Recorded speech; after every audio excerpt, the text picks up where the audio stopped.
Everyone wants to understand art, and no one tries to understand the song of a bird. The problem in art is one of translation. All art is at once surface and symbols. One has to wander beneath the surface. Style is often something that locks the artist into the same vision for years, even for a lifetime, and he might become sterile. Although there are great painters with style, nevertheless, I would prefer not to have a style. There is the material, there are the color attributes, tones, shades and hues. There are millions of notes to hit, but there is no technique. Do we know why two colors sing when put side by side? One can never learn how to paint through a lexicon. Art is born deep within us. It has been so with the cave dwellers, whereby their necessity was magic and survival. It has been so with the Egyptians, whereby the spirit of the ruling system prescribed the gigantic monuments to commemorate eternity. It was so with the ziggurat of Babylon, and it is now with the modern man, whereby his necessity is more psychical and universal than ever before. Most of the remains of extinct civilization is but the performance of the artist in his endeavor to continually create new values, since I believe that the artist's dignity lies in his duty to keep awake the sense of wonder in the world. Some people talk about chaos and that nature is chaotic and that the artist puts order into it. This is absurd, as nature is in perfect order since it is the creation of the great architect. All what we can hope for is to put some order into ourselves. Whatever is born genuinely by nature and moves the human spirit is realism. Even if there are no images of people, houses and trees, as truth and validity are not determined by the shape of the elements, but by their interplay. What we impose upon ourselves does not emanate from us, therefore it is not truth.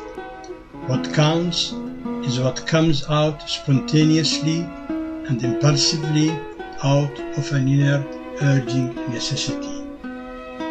The thought is to paint, and not what to paint. The idea is not thought of or settled beforehand. It changes as it is done, as one's thoughts change. The canvas, to me, is like a crystal ball wherein I throw my paint and see what sort of magic takes place. No generation or individual is interested in the art in quite the same way as any other. Each generation and each individual brings to the contemplation of art his own categories of appreciation, place his own demands on art, and has his own use of it. Every man's work, whether be it in literature or music, picture or architecture, is but a portrait of himself.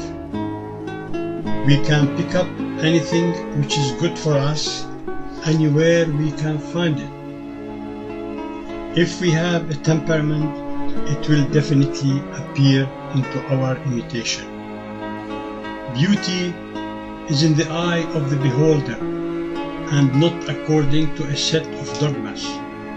it is beyond any canon. I concentrate on the formal elements of art, its color, its shape or form, its texture in their pure state. My aim is to attain a harmonious aesthetic unity.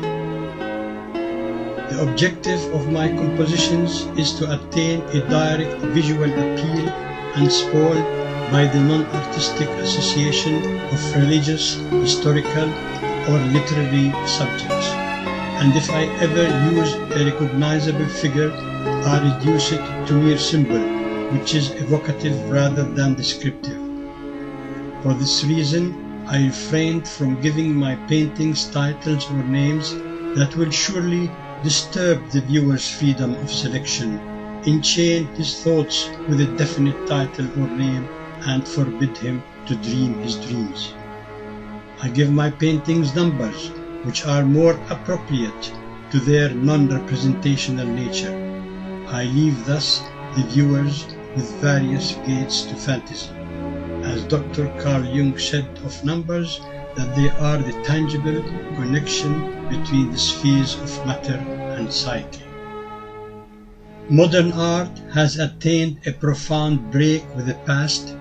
New values have emerged and old values have changed, but most people regard new values with hostilities, although the new values are not as important as the spirit it revealed. Surely art without tradition is like a flock of sheep without a shepherd, but without innovation it is merely a corpse. There is no such thing as figurative and non-figurative art. Everything appears to us in the guise of a figure, otherwise we cannot see it. Art is a timeless, borderless process. It changes up and down, but it never improves as technology and medicine improve. One must be very careful with freedom, since the freedom not to do one thing requires you to do something else imperatively.